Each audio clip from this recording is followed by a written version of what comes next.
അതിന്റെ മറുപടി വലുതായിരിക്കുമെന്ന് ഇന്ത്യ ഈ ഘട്ടത്തിൽ ആവർത്തിക്കുകയും ചെയ്യുന്നുണ്ട്. ഏതായാലും ഇപ്പോൾ ഏറ്റവും രൂക്ഷമായ സാഹചര്യം നിലനിൽക്കുന്നത് ജമ്മു കശ്മീരിൽ തന്നെയാണെന്ന് പറയാം. ശ്രീനഗറിലും ഉദ്ധംപൂരിലും ഒപ്പം തന്നെ ജമ്മുവിലും അത്തരം അതിരൂക്ഷമായ തരത്തിൽ ആക്രമണങ്ങൾ ശ്രമം പാകിസ്ഥാന്റെ ഭാഗത്ത് നിന്ന് നടക്കുന്നുണ്ട്. ഒപ്പം ഇനിയൊരു വെടിനിർത്തലിലേക്ക് പാകിസ്ഥാൻ കടന്നേ മതിയാവുകയുള്ളൂ. നമുക്കിങ്ങനെ സാധാരണക്കാരുടെ ജീവൻ കുരുതി കൊടുക്കാൻ കഴിയില്ല. ഇന്ത്യയും അത് ആഗ്രഹിക്കുന്നുണ്ട്. ആ തരത്തിലുള്ള ഇടപെടലുകൾ നടക്കുന്നുണ്ട് ലോക രാജ്യങ്ങളുടെ മുന്നിൽ നിന്ന് എന്നുള്ളൊരു വിവരം കൂടിയാണോ ഈ സൗദിയുടെ ഇടപെടൽ നടക്കുന്നു? അമേരിക്കയാണ് സൗദിയെ മധ്യസ്ഥ ശ്രമത്തിനായി വിനിയോഗിച്ചിട്ടുള്ളത് എന്ന് പറയുന്നു. ഈ IMF വായ്പ നൽകാൻ തീരുമാനിച്ചതടക്കം അമേരിക്കയ്ക്ക് ഒരു ആയുധമാക്കി ഉപയോഗിക്കാൻ കഴിയും. പാകിസ്ഥാനെ സമ്മർദ്ദം കൊടുക്കാൻ കഴിയും. സൗദിയുമായിട്ടുള്ള പാകിസ്ഥാന്റെ പഴയ ബന്ധങ്ങൾ എന്ന് പറയുന്നത് അതിൽ പഴയ കടപ്പാടുകളുണ്ട്. അത് സമ്മർദ്ദത്തിലാക്കാനും സൗദിക്ക് കഴിയും. ആ തരത്തിലുള്ള ഒരു വെടിനിർത്തൽ സാധ്യത അതും മാധ്യമങ്ങളിലൊക്കെ നിറയുന്നുണ്ടോ ഈ സമയത്ത്? അത്തരം നീക്കങ്ങൾ നടക്കുന്നുണ്ട് അപർണ. കാരണം വൈറ്റ് ഹൗസിന്റെ പ്രതികരണം വന്നിട്ടുള്ളത് ഈ പ്രശ്നം ഒഴിവാക്കാൻ ഇടപെടുമെന്ന പ്രതികരണമാണ് വൈറ്റ് ഹൗസിന്റെ ഭാഗത്ത് നിന്ന് വന്നിട്ടുള്ളത്. മാത്രവുമല്ല രണ്ടു രാജ്യവും സുഹൃത്തുക്കളാണെന്ന പ്രതികരണമാണ് വൈറ്റ് ഹൗസ് നടത്തിയിട്ടുള്ളത്. വൈറ്റ് ഹൗസിൽ പ്രസ് സെക്രട്ടറിയുടെ പ്രതികരണമാണ് വന്നിട്ടുള്ളത്. അത് പറയാൻ ഒരു പ്രധാനപ്പെട്ട കാരണം JD വാൻസിന്റെ പ്രതികരണം തന്നെയായിരിക്കും. കാരണം ഈ ഘട്ടത്തിൽ ഞങ്ങൾ ഇടപെടാൻ ഉദ്ദേശിക്കുന്നില്ല, ഞങ്ങൾക്കൊന്നും ചെയ്യാനില്ലെന്ന പ്രതികരണം കഴിഞ്ഞ ദിവസം നടത്തിയിരുന്നു.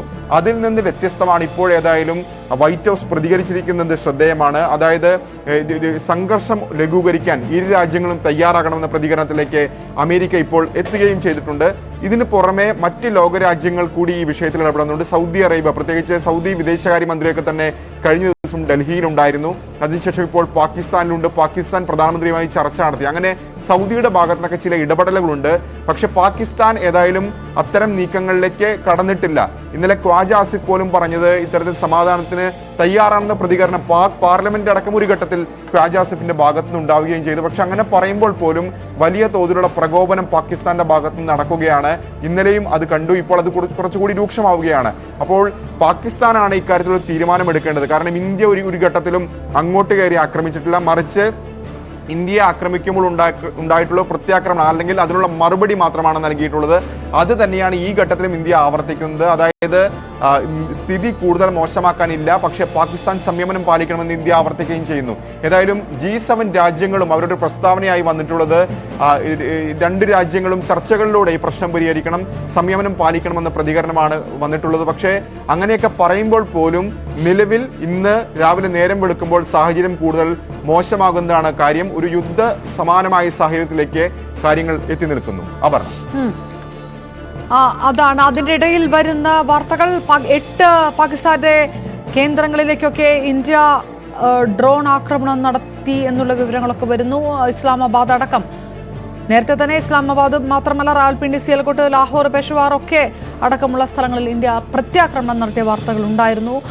ഇത് ഇന്ത്യ സ്ഥിരീകരിച്ചിട്ടില്ല. പക്ഷേ രാകേഷ്, ശക്തമായ തിരിച്ചടി ഇന്ത്യ കൊടുക്കുന്നു. അത് കഴിഞ്ഞ മണിക്കൂറുകളായി തുടരുകയാണ്. അത്തരം റിപ്പോർട്ടുകളും ഒരു വശത്ത് വരുന്നുണ്ടല്ലേ?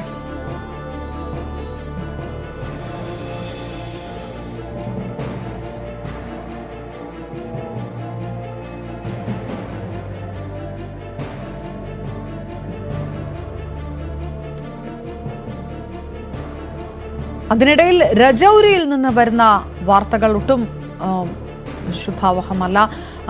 രജൌരി, മെന്ദാർ, ആർഎസ്പുര നിരന്തരമായിട്ട് ആക്രമണം തുടരുന്നു. ഷെല്ലാക്രമണം ശക്തമാണ്. 3 പേർ കൊല്ലപ്പെട്ടിരിക്കുന്നു.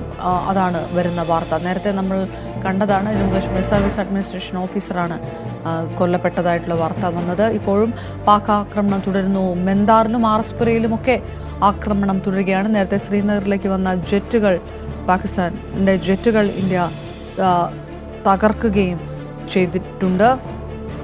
ഇതേ സമയത്ത് ജമ്മു കാശ്മീരിൽ അടക്കം ഈ പാകിസ്ഥാൻ രൂക്ഷമായ ആക്രമണങ്ങൾ നടക്കുന്നതിനിടെ 8 പാക് നഗരങ്ങളിലേക്ക് തിരിച്ചടിച്ച് ഇന്ത്യ മറുപടി കൊടുത്തു എന്നുള്ള കാര്യങ്ങൾ കൂടിയാണ്. കൂടുതൽ ആക്രമണങ്ങൾ നടക്കുന്നു അല്ലെങ്കിൽ അത്തരം റിപ്പോർട്ടുകൾ വരുന്നു രജൌരിയിൽ നിന്ന് അടക്കം. ഒപ്പം ഈ തിരിച്ചടിയുടെയും പ്രത്യാക്രമണത്തിന്റെയും സ്ഥിരീകരിക്കുന്ന വാർത്തകളുമുണ്ട്. പാകിസ്ഥാന്റെ ഒരു 8ഓളം നഗരങ്ങളിലൊക്കെ ഇന്ത്യ തിരിച്ചടിച്ചു എന്നുള്ള വാർത്തകളുണ്ട്. ഇന്ത്യ അത് സ്ഥിരീകരിച്ചിട്ടില്ലെങ്കിൽ പോലും. രാകേഷ്, വിവരങ്ങൾ. അപർണ, അത്തരം വിവരങ്ങളില്ല. 8 നഗരങ്ങൾ എന്നെ സംബന്ധിച്ച കൃത്യമായ വിവരങ്ങളില്ല. ഏതായാലും പ്രധാനപ്പെട്ട എയർബേസുകളിലേക്ക് ഇന്ത്യ ശക്തമായ പ്രത്യാക്രമണ നിലയിൽ ശക്തമായ ആക്രമണം നടത്തിയിട്ടുണ്ട്. അത് പ്രധാനമായും ഈ പഞ്ചാബ് പ്രവിശ്യയിൽ കിടക്കുന്ന വ്യോമസേന താവളങ്ങൾ, ഒപ്പം തന്നെ സിന്ധ് മേഖലയിലെയും വ്യോമസേന താവളങ്ങൾ. അതായത് നൂർഖാൻ എയർബേസ് ആണ്, അത് റാവൽപിണ്ടിയിലാണ് സ്ഥിതി ചെയ്യുന്നത്. റാവൽപിണ്ടി എന്ന് പറയുന്നത് അവരുടെ സൈനിക ആസ്ഥാനം സ്ഥിതി ചെയ്യുന്നതാണ്. റാവൽപിണ്ടി ഇസ്ലാമാബാദിൽ നിന്ന് 10 കിലോമീറ്റർ മാത്രം അകലെ. അവിടെയാണ് പ്രധാനമായും ഇത്തരത്തിൽ ഇന്ത്യയുടെ തിരിച്ചടി ഉണ്ടായിരിക്കുന്നത്. അക്കാര്യം പാക് സൈന്യം തന്നെ സ്ഥിരീകരിക്കുന്നുണ്ട്. മറ്റൊന്ന് ഷോർക്കോട്ടിലാണ്, അവിടെ റഫീഖി എയർബേസ് സ്ഥിതി ചെയ്യുന്നത് അവിടെയാണ്. കൂടാതെ ചക്വാലിൽ അവിടെ മുർദി എയർബേസ് സ്ഥിതി ചെയ്യുന്നു. ഇതുകൂടാതെ സിന്ധിലെ ഒരു വ്യോമസേനാ താവളത്തിനും ഇന്ത്യ ലക്ഷ്യമാക്കിയിട്ടുണ്ട്. കാരണം ഇന്ത്യയിലേക്ക് ഇപ്പോൾ നടത്തുന്ന നീക്കം എന്ന് പറയുന്നത്, അല്ലെങ്കിൽ പാകിസ്ഥാൻ ഇപ്പോൾ പ്രധാനമായും ലക്ഷ്യം വെക്കുന്നത് വ്യോമസേനാ താവളങ്ങളും സൈനിക താവളങ്ങളുമാണ്. അപ്പോൾ അതനുസരിച്ചുള്ള മറുപടി ഇന്ത്യ നൽകുന്നു എന്ന് വേണം ഇതിൽ നിന്ന് കാണാൻ. അതുകൊണ്ടാണ് വ്യോമസേനാ താവളങ്ങൾ തന്നെ ലക്ഷ്യം വെക്കുന്നത്. ഇപ്പോൾ നമ്മൾ ഈ പറഞ്ഞ 4 പേരുകളിൽ 3 എന്ന് പറയുന്നത് പഞ്ചാബ് പ്രവിശ്യയിൽ സ്ഥിതി ചെയ്യുന്ന വ്യോമസേനാ താവളങ്ങളാണ്. പഞ്ചാബ് പ്രവിശ്യയാണ് ഇന്ത്യയോട് ഏറ്റവും ചേർന്ന് കിടക്കുന്ന പാകിസ്ഥാനിലെ പ്രദേശങ്ങൾ. പ്രത്യേകിച്ച് Nur Khan airbase, Rafiqui airbase, മുരിദ് airbase, ഈ 3 എയർബേസുകളും ഇത്തരത്തിൽ ലാഹോറിനോട് ചേർന്ന് അല്ലെങ്കിൽ പഞ്ചാബ് പ്രവിശ്യയോട് ചേർന്ന് കിടക്കുന്ന പ്രദേശങ്ങളാണ്. അവിടെയാണ് ഇപ്പോൾ ഏതായാലും അത്തരത്തിലുള്ള നീക്കം ഇന്ത്യയുടെ ഭാഗത്തുനിന്നുണ്ടായിട്ടുള്ളത്. കാരണം ഈ ഏതെങ്കിലും തരത്തിൽ നീക്കങ്ങൾ ഉണ്ടാവുകയാണെങ്കിൽ, വ്യോമസേനയുടെ ഭാഗത്ത്, പാക് വ്യോമസേനയുടെ ഭാഗത്ത് നീക്കങ്ങൾ ഉണ്ടാവുകയാണെങ്കിൽ ആദ്യം ഈ എയർബേസുകളായിരിക്കും നീക്കം ഉണ്ടാവുക. അതുകൊണ്ട് തന്നെയാണ് ഇത്തരം ഒരു തിരിച്ചടി സൈനിക താവളങ്ങൾക്ക്, വ്യോമസേനാ താവളങ്ങൾക്ക് നേരെ ഇന്ത്യ ഇപ്പോൾ നടത്തിക്കൊണ്ടിരിക്കുന്നത്. അതായത് ഇന്ത്യയുടെ പ്രത്യാക്രമണം എന്ന് തന്നെ വിശേഷിപ്പിക്കാം. പാകിസ്ഥാൻ വ്യോമസേനാ താവളങ്ങളെ ലക്ഷ്യം വെക്കുമ്പോൾ അതിന് സമാനമായ രീതിയിൽ ഇന്ത്യ ഇപ്പോൾ തിരിച്ചടിക്കുന്നു. അതാണ് ഇപ്പോൾ ഏറ്റവും പ്രധാനപ്പെട്ട കാര്യം. ഏതായാലും സംഘർഷം അത് രൂക്ഷമായിക്കൊണ്ടിരിക്കുകയാണ്. പാകിസ്ഥാൻ പ്രത്യേകിച്ച് ഈ നേരങ്ങളിലൊന്നും തന്നെ കഴിഞ്ഞ ദിവസങ്ങളിൽ ആക്രമണം നടത്തിയിട്ടില്ലെങ്കിൽ ഇപ്പോൾ അതല്ല സാഹചര്യം. പ്രത്യേകിച്ച് ഡ്രോണുകൾ ഉപയോഗിച്ച്, മിസൈലുകൾ ഉപയോഗിച്ച് ആക്രമണത്തിന് പദ്ധതിയിടുന്നു. ഇത് കൂടാതെ നൌഷേറിലടക്കം, നിയന്ത്രണ രേഖയിലടക്കം, അന്താരാഷ്ട്ര അതിർത്തിയിലടക്കം പലയിടത്തും പാകിസ്ഥാന്റെ ഭാഗത്തുനിന്ന് കനത്ത തോതിൽ ഷെല്ലിംഗ് നടക്കുകയും ചെയ്യുന്നു. ഇതാണ് നിലവിലെ അതിർത്തിയിലെ സാഹചര്യം. അങ്ങനെ ജമ്മു, ഉദ്ധംപൂർ, ഒപ്പം തന്നെ കശ്മീർ അടക്കമുള്ള മേഖലയിൽ വലിയ തോതിൽ ഈ ഘട്ടത്തിൽ ആക്രമണം നടക്കുകയാണ്. അപർണ, പാകിസ്ഥാന്റെ നീക്കവും ഇന്ത്യ തടുത്തിരിക്കുന്നു. അപ്പോഴും ഷെല്ലാക്രമണം ശക്തമായി തുടരുകയാണ്. രജൌരിയിൽ നിന്ന് വരുന്ന വാർത്തകളൊക്കെ ആ തരത്തിലുള്ളതാണ്. നേരത്തെ 100ഓളം ഡ്രോൺ ആക്രമണങ്ങൾ ജമ്മുവിൽ നടത്തിയപ്പോൾ അത് മുഴുവൻ പ്രതിരോധിക്കാൻ ഇന്ത്യക്ക് കഴിഞ്ഞു. പക്ഷേ പാകിസ്ഥാനിലെ ഫിറോസ്പൂരിൽ ഡ്രോൺ പതിച്ചു, വലിയ തരത്തിലുള്ള നാശനഷ്ടങ്ങൾ ഉണ്ടായി. നേരത്തെ അമൃത്സറിൽ നിന്നും ആ തരത്തിലുള്ള വാർത്തകൾ വരുന്നു. കനത്ത ജാഗ്രതാ നിർദ്ദേശങ്ങളൊക്കെ അതിർത്തി സംസ്ഥാനങ്ങളിൽ പ്രഖ്യാപിക്കുകയും ചെയ്തിട്ടുണ്ട്. രാജസ്ഥാനിലും പഞ്ചാബിലും ഹരിയാനയിലുമൊക്കെ. കൂടുതൽ അപ്ഡേറ്റുകളിലേക്ക് വരാം. രഞ്ജിത്ത് രാമചന്ദ്രൻ ചേരും ഇടവേളയ്ക്ക് ശേഷം.